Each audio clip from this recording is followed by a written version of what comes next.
Beside Taiwan, there is a small island known as Kinmen, which means Golden Gate in Chinese. At here, my great-grandpa was born. On the other side of China, there is a small rural village known as Xiamen, which means Bottom Gate in Chinese. At here, my great-grandma was born. In the past Chinese tradition, only those who are from the same kasta or hierarchy level can marry each other, or make it simple, only rich can marry the rich. Under this tradition, my great-grandpa and great-grandma married after being arranged by parents. During those days, there was a number of American evangelists came to China to spread the gospel. They sailed across the sea and reached the Oriental. They preached the gospel using Chinese, and through God's grace, the gospel was spread quickly among the people, including my great-grandpa and mom. And they became the first batch of Chinese Christians. And when they were being baptized, there was a man known as Wong Nai-seong was also being baptized. During the late Qing dynasty and the starting of the Communist Revolution, led by Chairman Mao Zedong, life became full of misery. Poverty and famine spread throughout the China. This made Mr. Wong Nai-seong to ponder about what should we do to make ends meet. After days of pondering, he got a vision of bringing the Chinese to sail to a new world, to start a living. He searched and searched and searched, and finally discovered Sarawak, a land with tropical weather and arable land, under the government of Sir James Brooke. Under the push and pull factor, he broke approximately 200 Chinese men to sail to Sarawak, and their audacious journey started at the 3rd of September 1900. Days and nights passed, and finally on 21st of January 1901, they arrived at a dockyard at Sungai Sibu, Sibu, Sarawak. Now it's time to start a new life. My great-grandpa cut his long braid hair, no longer wearing the hat and tang zhuang, and have a brand new look of the Chinese Sarawakian. He started his first job as a rubber tapper, collecting latex early in the morning and selling it to the factory. Time flies and their first child was born, who was my grandma, and followed by 10 siblings. As the burden was getting heavier, my great-grandpa started to plant black and white pepper at the land he bought to cover the increasing expenses. Things were never easy, but he endured it with love and patience. When my grandma grew up, she too helped her father at the pepper estate. During that time, through British aid, the economy started to flourish. But good times never last long. Everyone was doomed during the Japanese occupation. Again, famine and poverty spread along with brutal, immoral violence. My great-grandpa once witnessed the decapitation of a man as the Japanese blowed his long machete on his neck. Their daily food were potato and sweet potato because it is the cheapest food supply available. Once, my great-grandpa and the entire family even seek refuge in a cave as the Japanese boomed the vicinity with the jet fighter Zero. During the time, their clothes were made of gunny bags because proper cotton clothes were really a luxury.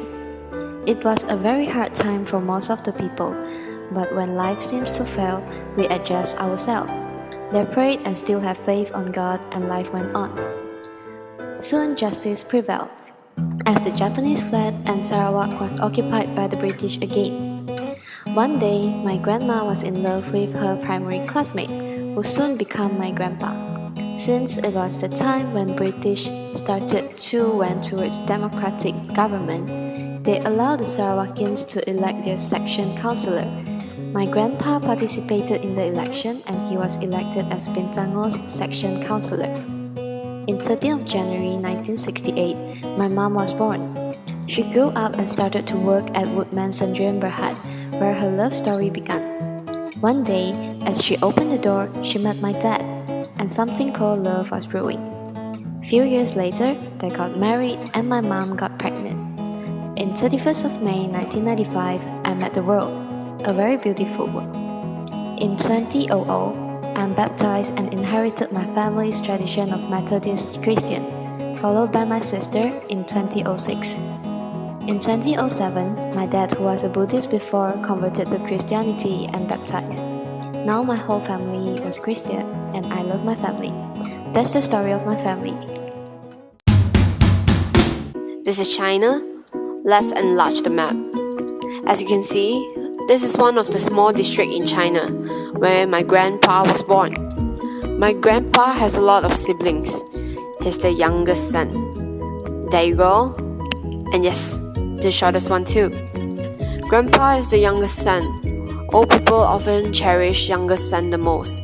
Therefore, Grandpa received a lot of love and living on his happy life. But unfortunately, life just couldn't get any better. My great-grandpa passed away when my grandpa was at the age of 5. Grandma was heartbroken, and now the family had lost a dependent. The son decided to go out and earn money. So they traveled all the way from Jeshi to Ipoh by boat, which took them very long time because it's from China to Malaysia, it's cross-country.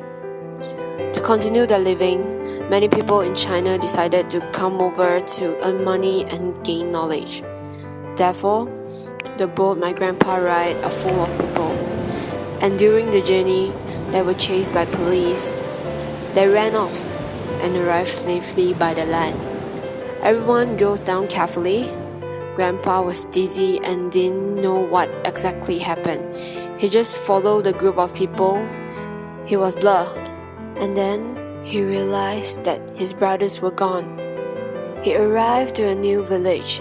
He was blurred of everything, but to make a living, he asked for a job in the tapioca plantation. The boss were good. He offered him a job. My grandpa was enlightened. He worked really hard in order to help his boss. He's a really grateful person. Many years passed.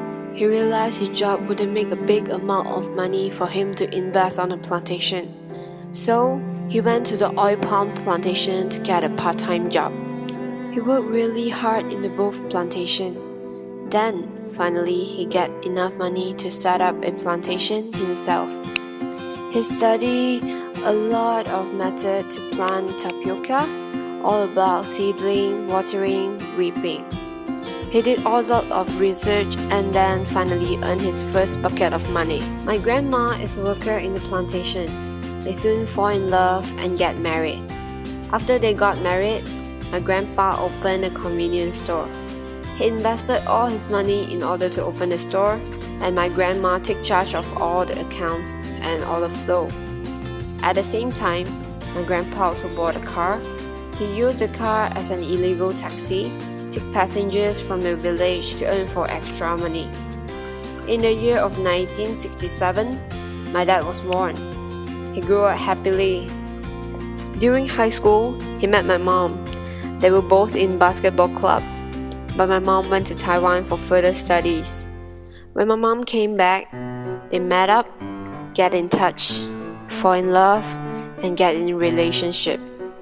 Then, finally got into final stage of a relationship, marriage. In a year time, my mom got pregnant. My dad and mom went to the hospital during the pre-production period, and on the 22nd of June 1995, I was born. In 2 years' time, my lovely sister is finally born. And now, she grew up and became a lovely lady. I love my family.